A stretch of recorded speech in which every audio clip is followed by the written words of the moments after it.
Up and running, letting the subconscious mind run the ship. It's a beautiful day, man. I'm just honored to be here. We can talk about Mr. Al Thomas until the sun comes up tomorrow and just not stop enough words. I mean, just really it comes down to understanding the mastery of leadership, which is really the mastery of servanthood. So if you want to write that down, we'll start with that. Mr. Al Thomas is the greatest when it comes to serving leaders.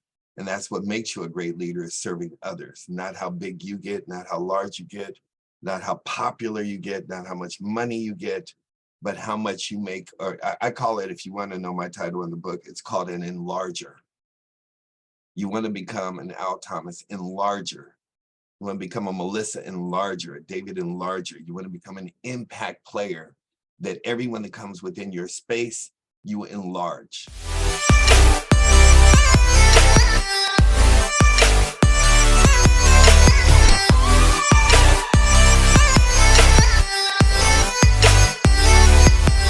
Really comes down to just really the continuity of how you serve and how you connect. Once you connect, how you impact. And the impact is really always turning on WIIFM. What's in it for me? Meaning for them.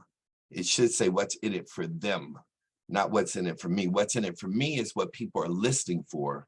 What's in it for them is how you should start your day and how you should start with any conversation, right? And so I really want to tap into when you're sharing the opportunity. And I covered this, a few of my leaders on here heard this. I'm gonna expand upon it a little bit. The 10 ingredients that I believe are what I call God's gumbo. The 10 ingredients which are God's gumbo. And what that means, I don't want to change this. I'll leave it there. I wonder if I do that. Yeah, we'll do it like that. We'll keep it right there. So what I mean by that is when you're offering an opportunity, can you guys hear me clearly? Rick, can you guys hear me? Everybody? Excellent. Thanks, Big Guy. Dealing with the opportunities that I have on the table that have made me a significant amount of money, I can honestly say, you want to measure your success by how you serve. Say it again, measure your success by how you serve. And what that means is when you're offering the opportunity, make sure that when they walk in or you walk at, whenever you're offering I call it a restaurant. Your opportunity is a restaurant. Does that make sense? Are you guys with me on that so far? So when you're offering the menu, make sure they want on your menu before you keep pushing it. Too many times we keep pushing the menu of what's on our menu, and they've already said, I'm not interested. See, when we first start, what we're doing is we're actually the advertisement. We're the billboard. We're the brand. We are the invitation. And how you market that by inviting people into your restaurant for what you're offering, make sure that they aren't allergic to Chinese food. Make sure that they like, oxtails. Make sure that they like fried chicken. Whatever you are offering in your kitchen, before you keep pushing the initiative, it's a real simple thing, because the mastery of this game of business as a serial entrepreneur is truly, the mastery of it is sorting. So you can write that down. It's the mastery of sorting. So if you're going to sort, you might want to ask, like, for example, I do a lot right now with my real estate company. I'm developing it. I got the business plan. What we did is we found out that all of the business, all the real estate property in Qatar was sold out 3 years before the World Cup. 3 years, all Airbnbs were sold out. I'm doing the same thing with the Olympics that are being prepped here in the United States. I'm doing the same thing I am with the World Cup, which is coming to the Western Hemisphere. I'm asking people, do you flip? Do you buy long-term? Are you interested in Airbnbs? Are you guys with me on that so far? Now, if a person flips, they aren't going to be interested in Airbnbs. If a person's for long-term investment, where they're planning on passing it on to their kids and using it as a hub for a financial sweet pot, they aren't going to be interested in Airbnbs. if they're interested in having a home for people and kids. They don't want people coming in, tearing up their property, coming in and out. Is that making sense? They don't want the noise of management. So it would not be within my interest for a person who is interested in long-term forever to pass on. Like I have people have a strategy to buy one property a year for 10 years, which will set you up forever.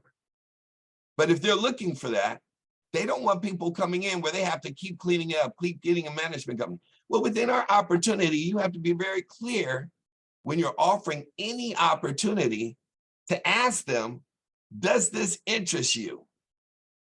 We can get so excited about our opportunity that we start pushing it down their throats.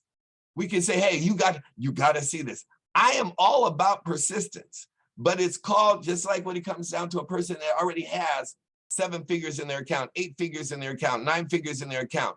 People that are already successful, they have this thing about them that you want to master, and they master it before they receive the money, before they receive the wealth, before they build the dynasty.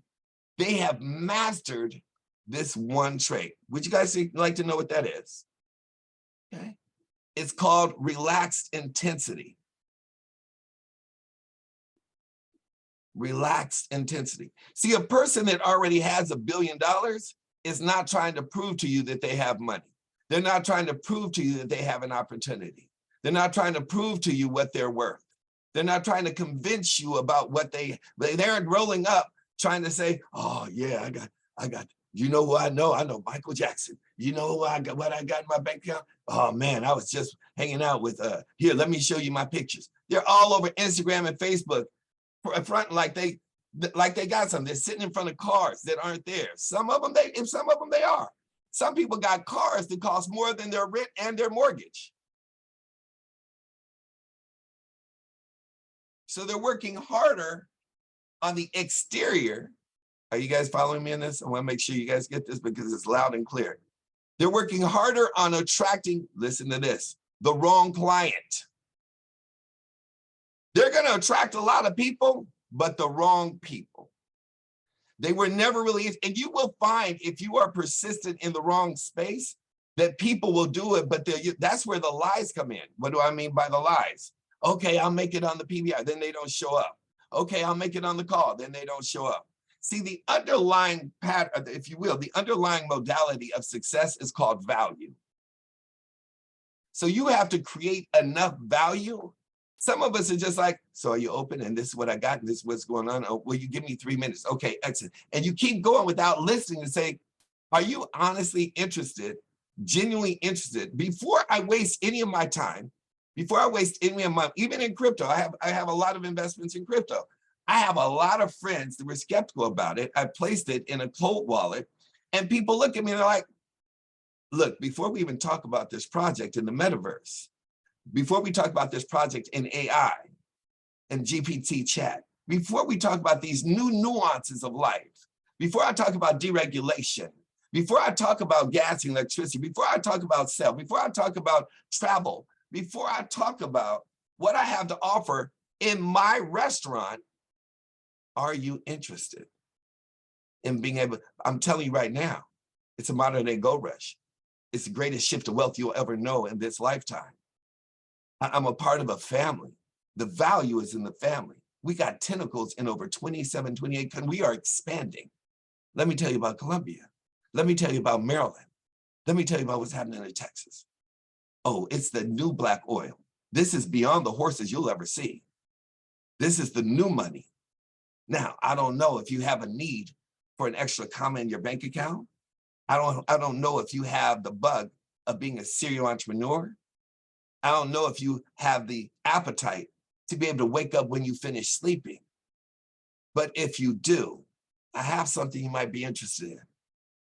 Well, what is it? What tell me? Well, it's this, and this. This is the medium. It's the collective. But before we go any further, I just need to know, genuinely, are you interested in being able to position yourself with my opportunity? Are you interested? After you give me the space to share what I'm sharing, you need to stop and find out, does it really whet your appetite? Because the higher you go up, the less time they're going to actually have for you. Even if they appease you in that conversation, they've shut down somewhere in their head. Like, okay, this sounds interesting, but it's not my cup of tea. See, I'm not going to do anything that isn't aligned with my spirit. Now, you may have something new, and I'm going to give you the space to share in order to see if it's aligned with my spirit. But the sorting comes in with you being able to be more interested than interesting, asking the right questions to see if it aligns. It will save you so much time than you being Jack in the Beanstalk and praying over 3 seeds that you've prospected, hoping that they're going to grow to the sky and make you rich. Those 3 seeds will lie to you. They will act like, I got a well on the line. I got this guy, Mr. Al Thomas. I got Jocelyn Driscoll. I got Byron Nelson.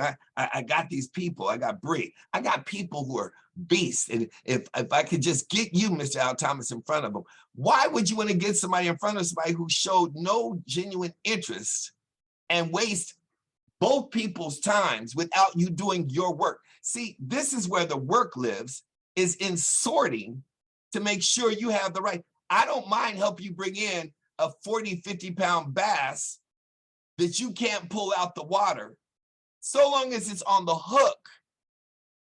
But if it's not on the hook, you just sitting up there saying, I know where the bass is. I know this giant fish. And you sitting up there in the water and he's swimming around just because he's in your waters and you know where he is. And you want me to sit out there with you for the next 30, 40 hours? You want me to sit out there on the water for the next 6 hours, hoping that I have a better technique than you do to put it on the hook? No, if he's not interested in you, he's not interested in me. That relaxed intensity, though. See, I get passionate and I get intense, and I only show that face. It's poker for me. I'm only going to show that face, that card, when I'm talking to somebody who is as passionate and interested as I am. I'm going to say that again so you guys can go back and listen to this recording. I'm only going to show the intensity and the passion, the insatiable appetite that I have for what I'm doing with the person who is as excited as I am. Otherwise, I'm exerting way too much energy on someone who has no interest in what I'm doing. That's going to burn you out. If I go down the line, Catherine, and this is what I'm doing. And Catherine, I got this. And then, okay, that didn't work, but I'm supposed to say hi. Okay, T, how about you? You and a kid, y'all interested? Okay, Carolyn, you that by the time you, Ursula, are you James? Well, James, Martha, I have this great opportunity. Al, man, I got something. I got my hands on something that's amazing. James, I'm praying that you might be interested in what I have to offer. Sam, it probably won't work, but I want to tell you about it anyway.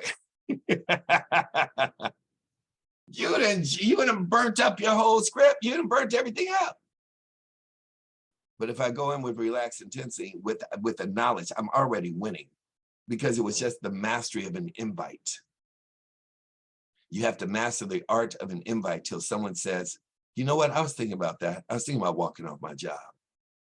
You know what, I was thinking about doing more in my household. Rose says, you know what, I need an extra income. I just lost one of my, this, or I got a child that I need to put through school, or Reginald says, you know what, I'm tired of being in a suit.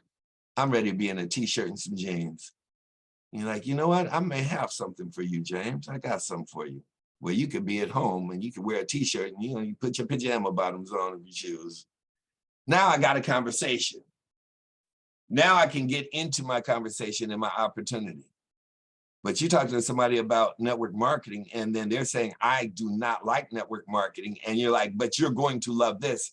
It's like taking a child and forcing castor oil down their throat. It's like, no, you got to take it. It's going to be good for you. You're going to love it. It's going to make you healthy. Oh my God, it's going to make you better. And the child is looking at you like, if I could just grow up fast enough to hit you in your mouth. You got to know your audience, right? Because what happens, I'm going to tell you something. Let me tell you what happens when you do this. You do two things. When you approach your opportunity with relaxed intensity, as if I am wealthy. I am worth $100 million, $1 million, depending on where you strike, where your mind takes you. I am already successful. I am already an RVP. I am already going. My destination and my address is called SVP. That's my address. So when I start getting in my car and I drive and I get there, and my Lamborghini is my SVP, and my 500 or 600, SL is my RVP, and I pull up and I say, hey, Latasha, are you open to true residual income? And they say, I'm not really interested. You say, don't worry about it. There's going to be a timing and a space, and I need you to keep my number on file. And I like to follow up with you in about 3 months in the interim of it to see if it genuinely fits your pocketbook of mind, your pocketbook of interest, your pocketbook of life. Until then, why don't you support me? Try the service. Supporting me. I'm not here to sell you. I need you to do me a favor, support my business, and you'll see the benefits of what I'm offering. And in 90 days, let's revisit this conversation. And then in turn, see if it's something that you might want to be involved in when you can see the true savings of me getting paid for giving something away for free. My job is to give away money for free. That's what I do in my business. I don't need anybody's money. It doesn't cost you anything more than what you're already paying for. I provide a service that in the worst economy will allow you to potentially cut your bills by 1/3. And I've seen higher by paying the same entities you're already paying. And in that 90 days, I'm going to make sure, if you will give me permission, listen to what I just said, listen to the wording. If you will give me permission to follow up with you in 90 days, I want to bless you and give you something from my restaurant. I want you to try my food in my restaurant. I would like you to have just a sample size of what's in my restaurant, of what I'm offering, my services that I normally charge for, but I'm going to do it for you complimentary for a life-size test. Everybody with me on this so far? Now I'm going to run through 3 videos here that are less than 3 minutes each, but probably a minute. Let's start with my first one here. So you guys can really, it saves me a lot of work of conversation. Here we go. You might want to take notes on each one of them, by the way. Let's go here. Can you guys see that, by the way? Deborah, can you see my screen? Okay, here we go.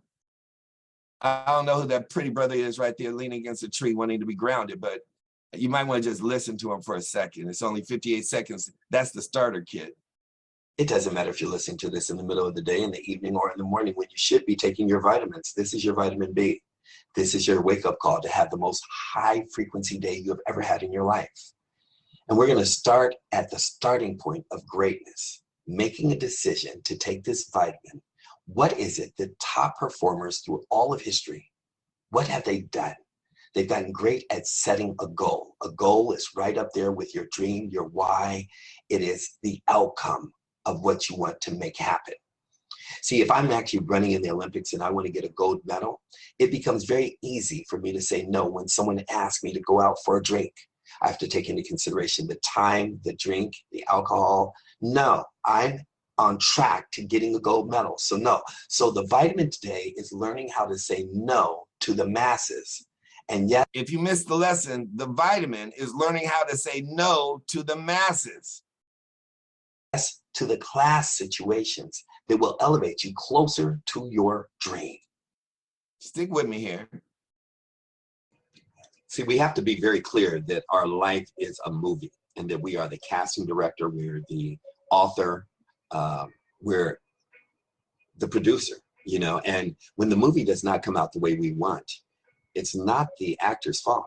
You got to remember that you are the one that hired the people. And what's crazy is, even in the rewrites, they keep coming out the same because you have not changed the script, that it was your design. And so in that, we have to take full responsibility for everything good and bad that happens in that movie. In fact, it's going to be really, really bad before you learn how to get good, before you become great, before it becomes amazing. It's going to be trial and error through this.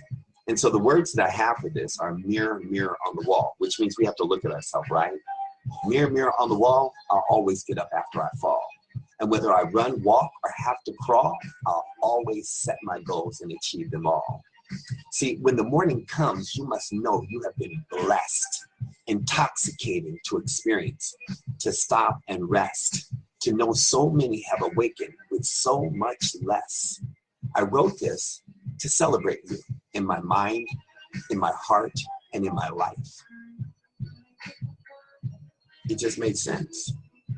Because in one way or another, you have shed so much light. Most have contributed, but some have definitely taken away. Some have done both, so listen clearly when I say, thank you for sculpting who I am today. Because of you, I will find, create, or make a way. I think, therefore I am, and I always want to be found as a person that is a gift and a giver. May my name become a noun, a person, place, or thing in your life that you always remember as great. A great laugh, a great smile, a great thought, that at my funeral, I hope it becomes a huge, huge debate. Now, that's just part of just understanding how you should wake up every day, how you should start your day, how you should be excited every day. And then, of course, life takes its course and will kick in. Because here's what, I'm going down a journey. I'm taking you through a movie here. There's a reason why I'm doing this. Stick with me. I got something powerful. I'm gonna mince my words and make sure that this is on full tilt here by the time we finish. Most people only pay attention to the final product of a successful entrepreneur. They say things like, I can never be like them, or they got lucky. What most don't see is what they've overcome. All the struggles, the daily rejections, the heartaches, the betrayals, the rumors, the criticism, the empty bank account, and all those lonely nights while trying to make their vision a reality. You see, the only difference between the one who quits and the one who doesn't is that they showed up every day. They worked hard every day. They hustled every day. They learned from a proven mentor every day. They improved every day. They did all this even though they felt like quitting every day.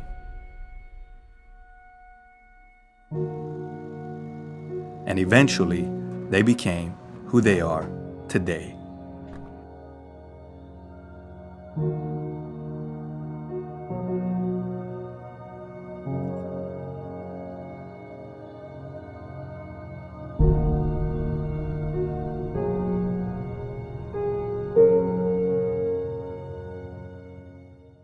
He didn't say every other day. He didn't say for a season. He said every day. He understood rejection. We understand rejection. I embrace rejection. I embrace adversity. And what I was saying, when you share your opportunity with relaxed intensity, and you offer them the alternative of supporting, giving them something in return, thanking them for even considering you as a possibility, you save that person. Is everybody following me on that so far? Stick with me. I want to make sure you get this because this is very powerful and very important. When you in turn catch a person and it's not their cup of tea, a person only says no because of one of three reasons. Either number one, it's not their cup of tea. Or number two, it's not their time. Or number three, you're the wrong person and haven't become who you need to become. That is the only reason a person says no to your opportunity. Number one, you haven't shown enough value why they should be involved with you in business. Number two, it's just the wrong timing. And number three, which takes up 60% of this pie, you have not become who you needed to become. So when you share an opportunity and they are saying no, or they are not returning your calls, or they are not getting back to you, you might want to look in the mirror. You might want to establish, maybe I was just a little bit too excited. I gave away the cake before they even got a chance to even know what was in the cake or even taste the cake. So in that, what you have to understand, when you're sharing it from a relaxed, intensive perspective, you can still save that relationship instead of building up resentment like, oh, I offered them an opportunity and they didn't call me back. Oh, they're the wrong person. Let me just delete them. Oh, so you aren't gonna, you don't see what I'm doing? I'm not gonna call you again. No, you have not become, you are putting yourself in a setup for failure. Because your Rolodex of clients and prospects should be expanding, not shrinking.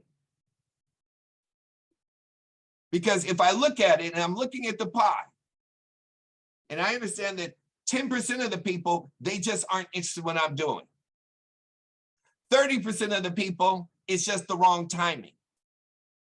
60% of the people, I was the wrong person. I have not become who I needed to become. That's the pie.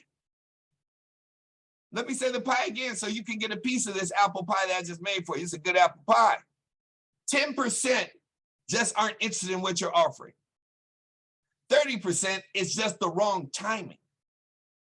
60%, I'm not the right person. There's something wrong with me, not with the opportunity. So that tells me I need to work harder on myself than I do my business. When business is not thriving, I need to be working harder on me. Do I have that currency? Do I have that yoke? Do I have that passion? Do I have that it factor? Am I sharing this like, hey, you know what? See, I bet you on $1 million on any given day, I don't have to bet you because I already know. That's why I would bet $1 million, and I do have it to bet.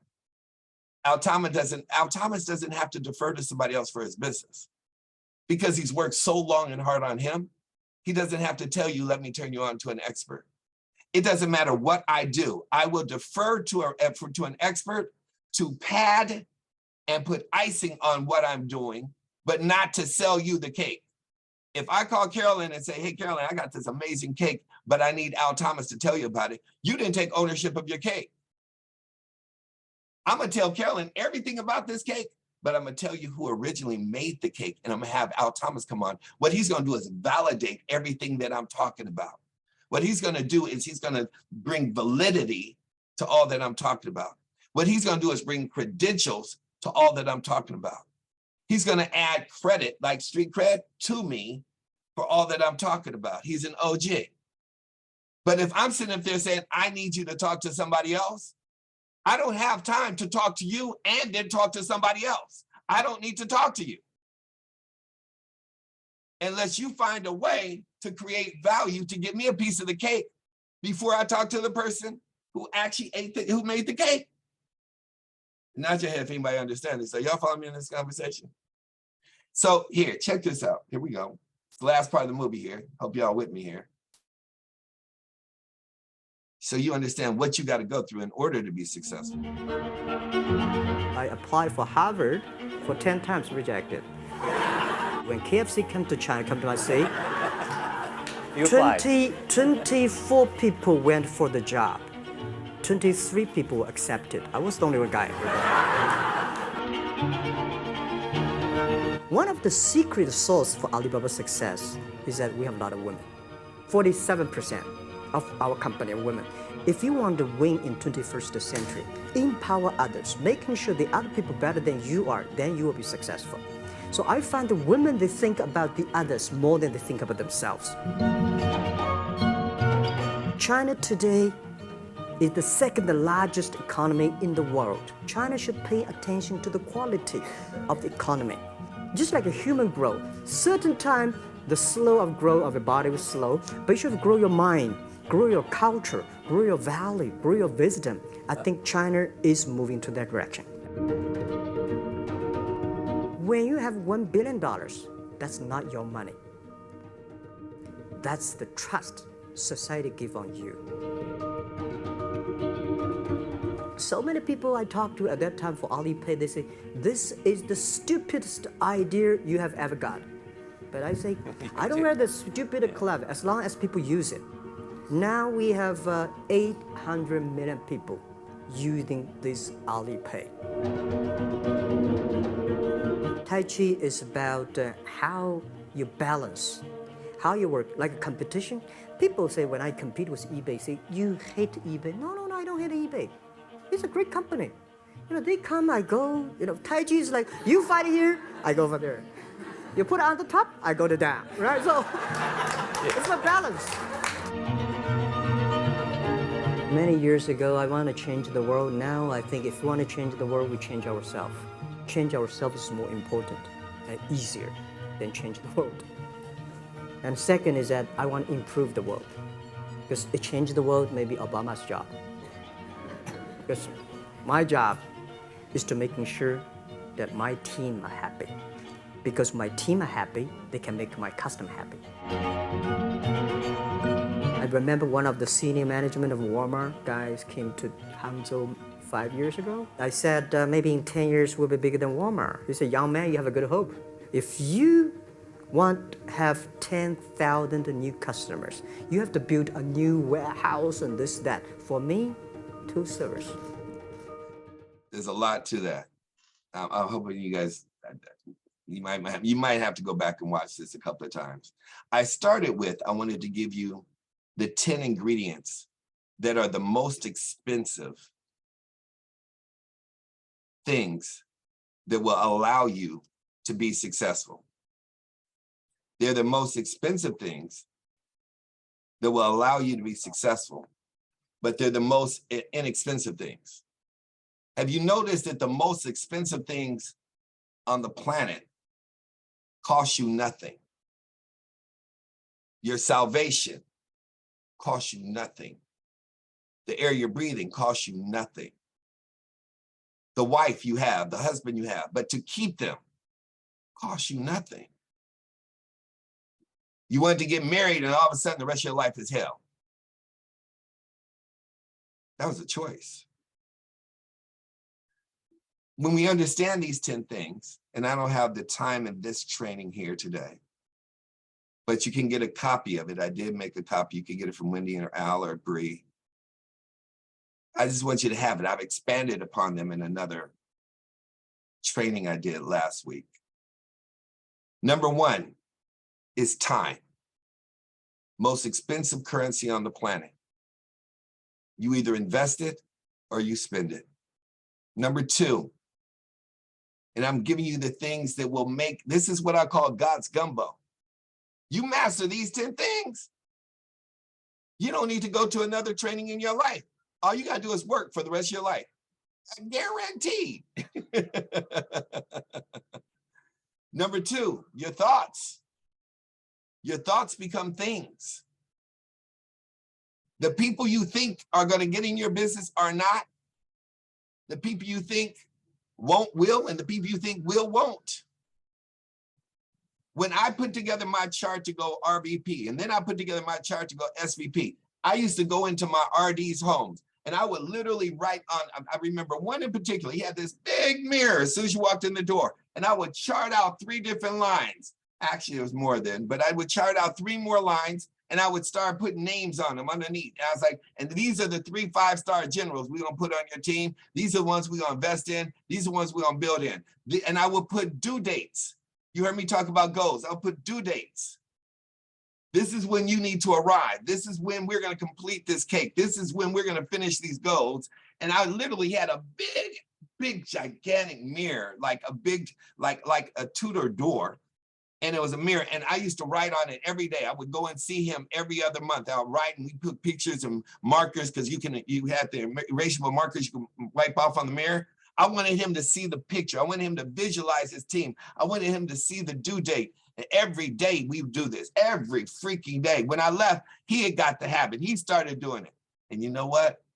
There's two magical things that happen. Two magical things every time I did this. The first thing that was magic is we always hit the due date within a week of the time that we put it out there. The second thing that happened that was mesmerizing to me, the names I put in the 5-star generals, they were never the same names. Like never. But we always arrived at the due date, but we always had to switch out the 5-star general. I was like, I just knew Al Randolph was going to be my one. I just knew. But if you get stuck on that one person and you don't get a chance to adjust, leaders learn how to adapt and adjust. The due date doesn't change, the people will. You have no idea who's going to be the person to take you to the mountaintop and make you more than you could ever make for yourself. That's the magic of this industry.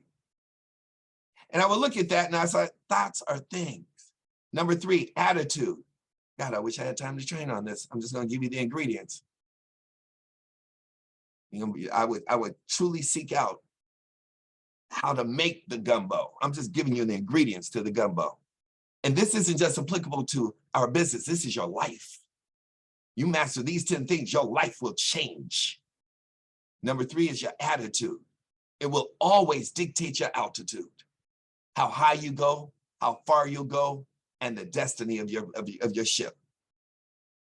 Every time, I had a really challenging month last month. Not like this month changed, but my attitude is different. Last month, I almost killed everybody in my life. Literally, I just, you just say the wrong thing. I just sneeze. You made too much noise. I was just like, I just had a dagger in my hand. Number 4, air. Sounds crazy, but you need to master the art of breathing. That's a whole class in itself. Somebody triggers you, take 2 minutes to breathe. Don't even respond, just something wonderful happened in your life. Take 2 minutes to just inhale what that feels like.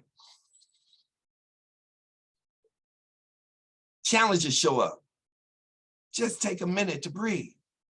Master the art of breathing. I'm telling you, it's a healing modality beyond your wildest dreams. Wim Hof, everybody, I can go down a list of masters that I've studied to understand breathing. I've helped people from some of the greatest sicknesses off of teaching them how to breathe. The greatest anger moments in their life off of teaching them how to breathe.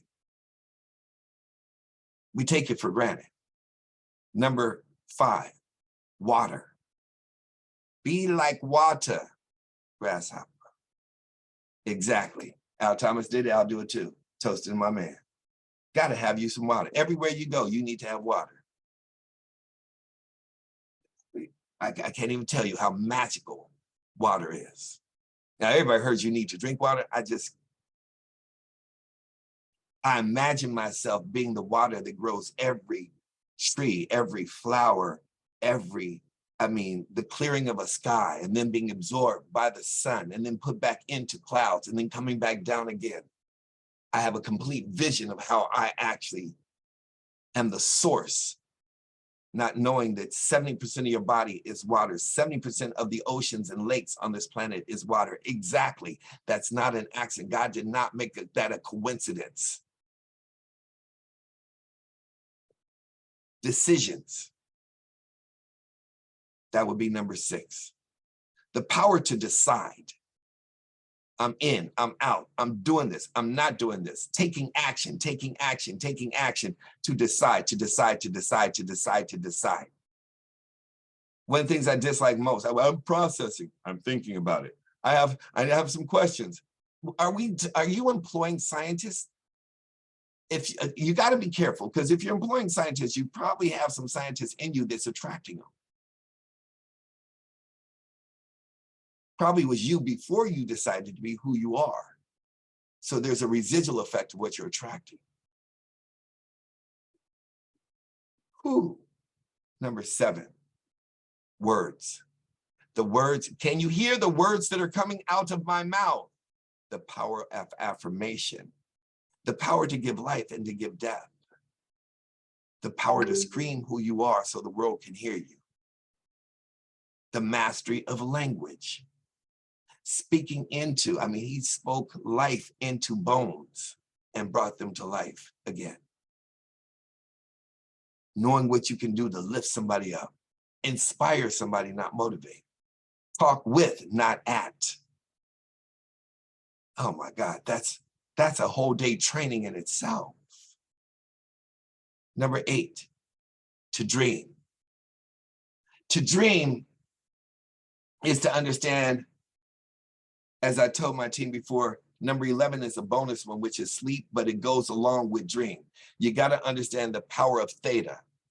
That's the theta state when you're sleeping is where Spielberg, it's where it's where Oprah, it's where certain crazy people out time, it's where people, the crazy people live between the theta state and the real world. It's where children are half asleep and they can't make out the difference between their imaginary world and their real world. And they create and project and defy nature. They defy the balance. They defy everything. They have a deaf ear to anything that someone says cannot be done. When I talk, people are like, I don't know, it sounds odd, but it's because it's resonating within their limited belief systems. I have no limits on my belief system. If I put my hands on something or someone, it will explode. Or they will implode by themselves. This is who I am. Not who I'm trying to be, not who I hope to be, not what I'm doing my best to be. But those dreams came from the one before, which was words. And those words came from decisions. And those decisions came from my attitude. And my attitude came from my thoughts. And my thoughts came from me investing time in who I am. Number 9 is to have a goal. It's said that if you actually set out and have no goal, you actually set out and hit your goal. Guaranteed. I've never seen anyone that didn't have a goal hit their goal. For a later time. And last but not least, number 10, people. That's a day trading. Who do you have around you? Who do you have at your table? Who are you listening to? Who is your mentor? Who are your teachers? You can't say I got 3 mentors. I screamed at my team the other day and said, look, don't tell people I'm your mentor and you're still broke. Don't do it. Tell them you know me. Tell them I'm a teacher that you listen to. Tell them you've heard of me. Tell them you've been in my class, but don't tell them I'm your mentor. As a mentor, it's impossible for you to be in the same space, the same state, the same income bracket, and not live an amazing freaking life if you listen to an Al Thomas as a mentor, a Byron Nelson as a mentor, some of the other people I can read off. It's impossible. You can say where I have a teacher I learned from, you watched a video, you saw some YouTubes, you went to a few classes, you met us at a convention, you sat in the room in a convention, but don't claim, see, you can only have one truth. See, you gotta understand, you had Mozart who taught Haydn, and before then you had the sister, and then you had Haydn who taught Beethoven. They mentored for hours on end. They followed, they took notes, they got books. They had one person, they didn't have 5, I got 5 mentors. No, you don't. You need to find somebody who can, excuse my language, is being recorded, kick your ass. Who's gonna not take their foot off your neck till you complete what you say you're gonna complete, either quit or succeed. That's a mentor. There is no conversation. There is no two-way conversation with me. You wanna succeed. No, it's not my way or the highway, but your way is not working. Mine has. So this is not an intellectual conversation. This is not a trading of emotions. This is not well, this is what I've been doing, or I need to sit back and listen to your dead story as to why you are where you are. No, no, no, no, no, no, no, no, no, no, no, no, no. I don't want to hear what you get a chance to talk to somebody. You want to share and vomit on us. Well, you don't know what I've been through, and don't care.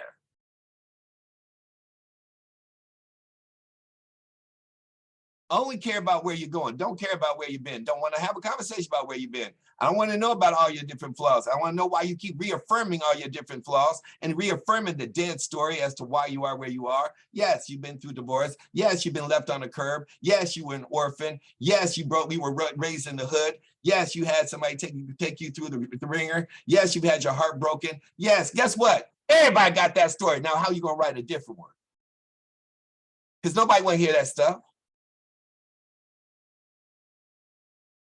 Nobody wants to hear that.